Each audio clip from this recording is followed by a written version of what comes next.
Well, I guess I owe you a story. You know, since I discovered your secret. I'm sorry, like, you didn't make it as a jazz musician.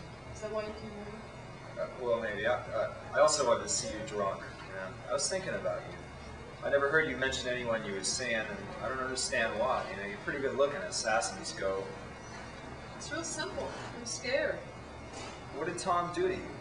She picked up the glass in front of her and stirred the mixture of whiskey and melting ice with her finger. She took a swallow and remembered how much she did not like scotch. She put the glass down and looked Smitty in the face, her gray eyes very large. Smitty, what would have been the worst thing Nancy could have done to you that you loved her the most? Fuck some other guy. What would have made that even uglier? Her long auburn hair hung over her right shoulder. When it caught the light, he could see the copper highlights. Seeing it happen. Shit, can I ask you what you did? Well, I did something very dumb. I told Tom to get his clothes on, and I told him to help his friend get dressed. And then I waited in the same room, like with my hand over my mouth and like tears coming down my face. You know, I'm not a dramatic person, and for the most part, my childhood was like really pleasant. I never imagined Tom would do that to me. What happened then? There was a lot of crying and explanations that amounted to shit. And we were in Cheyenne, and it was Frontier Days. That's the big rodeo they have there. Tom's a blacksmith cowboy rodeo rider. Shit, you never told me that. Well, that's what Tom does. And he always dreamt of riding in that rodeo. And we were living in Lockhart, Texas, in this big old haunted house. And I was working in Austin, and that's like about an hour's drive. And Tom was working as a blacksmith, and he traveled a lot, mostly to West Texas. So I didn't get to see him often. But there's more to the story, and this is the hardest part, and I try real hard not to dwell on this.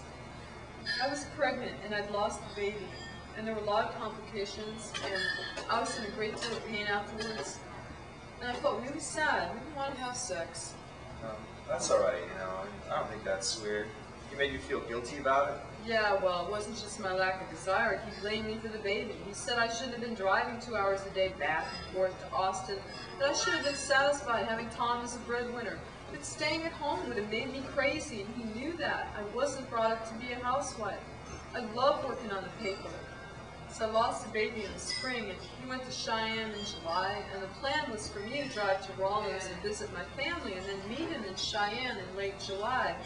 Well, I got there a day early, and my stepmother was going to the reservation with her dad, so she gave me a ride to Cheyenne. You know, I never thought about calling Tom first, like he was my husband. You know the rest of the story. Smitty stared at her. She turned her head and looked out the French windows. They faced the street, and the light was coming in through the white lace curtains. Her chin rested on her knees. The long hair fell over her shoulders and covered her face. Did you hold the baby? Yeah, it was a girl. We buried her in Texas. Cry? Oh yeah, I cried and I cried and I cried, and I didn't know I had it in me to cry like that. And then after walking in on Tom, I couldn't stop crying for 2 days. I was so helpless. I was in Cheyenne, I didn't have a car, my brother Doug lives there, but you know, of course he wasn't home. I couldn't reach my stepmother. My father was in Montana at some blacksmith thing. My brother Bobby lives in Laramie, so he came to get me, but he couldn't come for 3 hours. And then I cried all the way to Laramie. Did you talk to Tom that day? I had nothing to say to Tom. He did all the talking, apologizing, all that kind of shit. All I wanted to do was leave Wyoming, so we talked later at my mother's. We even went back to Texas together. I wanted to forgive him, but every time he tried to touch me, I remembered what I had seen, and then I wanted to throw up. 6 months later, I moved to Austin and lived with my friend Adina, and then 6 months after that, she and I drove here to New Orleans. So here we are, in my French Quarter apartment, drinking your Glenlivet. She glanced over at him and pushed the long hair from her face. He took her left hand and put it against his cheek for a moment. Mary Beth smiled, and her body turned towards his as her bare feet touched the floor. Sorry you went through that. I hope it was okay for you to talk about it. Yeah, it was. You know, it's the first time I ever told anybody here. No wonder you like the blues. I'll tell Cliff you should only be interviewing blues bands from now on. He hoped she wouldn't be offended. She was not. She was glad to be finished with that story. This song I have to play for you. You know, I finally got around to listening to all those, respective partners' albums, and I found this. It's your first one, and they were Vital Signs, so it's much more of a blues jazz crossover. Don't worry, I'll only play you one song. This one even has vocals. I hadn't heard this song for a real long time. You know, it's kind of a good conclusion to my story, because Tom used to play this on the guitar and sing to me. Tom play guitar? All cowboys sing and play guitar. Come on, that's one of the stereotypes that has validity. Now listen.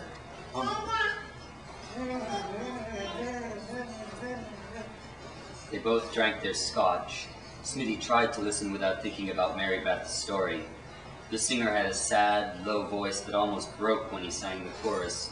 Smitty looked at her gray eyes. They were very sad. Isn't that true? Unfortunately, yeah. Hey, why don't we go out? I'll pretend I'm Dylan. Fallon. Fallon, Dylan, Mullen, what's the difference? They're all the same in the end. Anyhow, I'll be Fallon and we'll practice for your date. Why don't you just be Michael J. Smith, and I'll be Mary Beth Martins, and we'll go out, and I'll be ready in 5 minutes, I promise.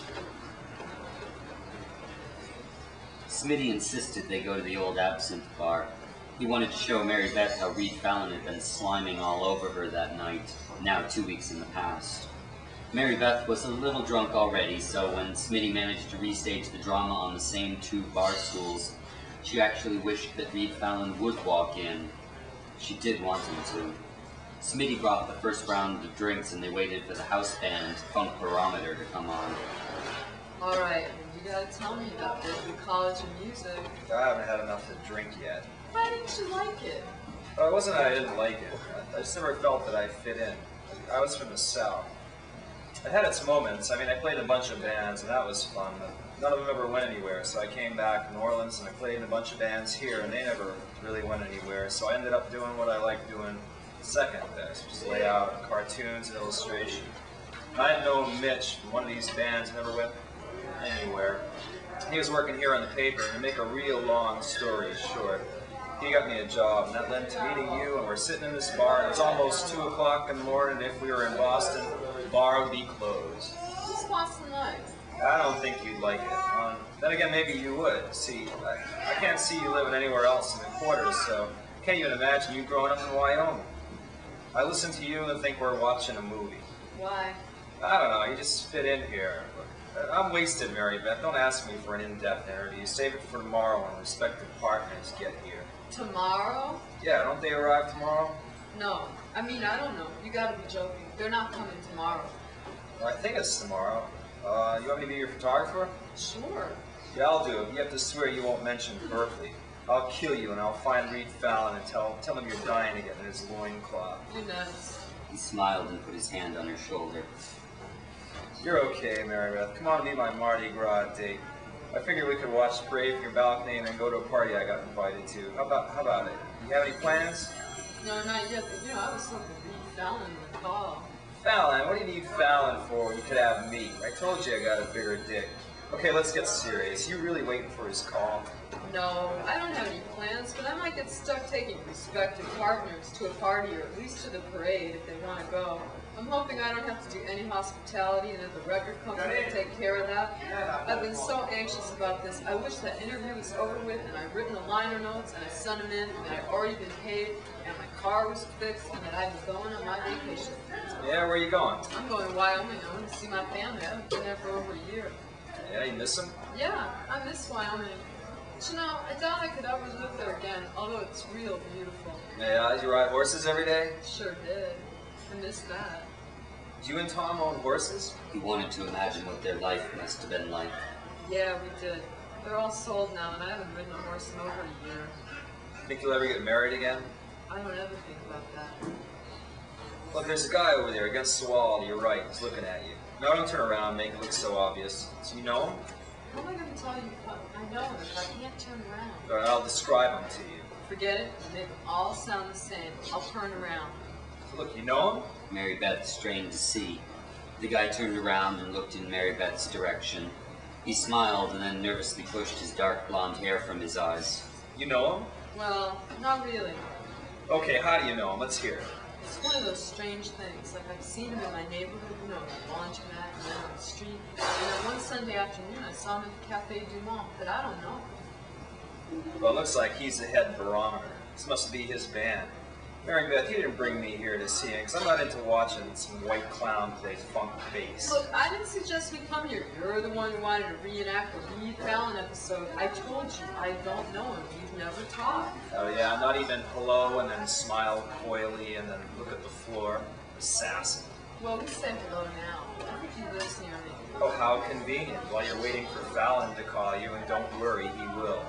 You've got to be patient. Dave and Metairie is ovulating. She'll have a period in 2 weeks. And until then, you can go out with barometer bass. That'll be good for you since you like this bar and it's close to your house. All right, enough. I'm going to get up there and make the announcement that you went to Berklee College of Music in Boston, Massachusetts. Try it and I'll bite your tits off.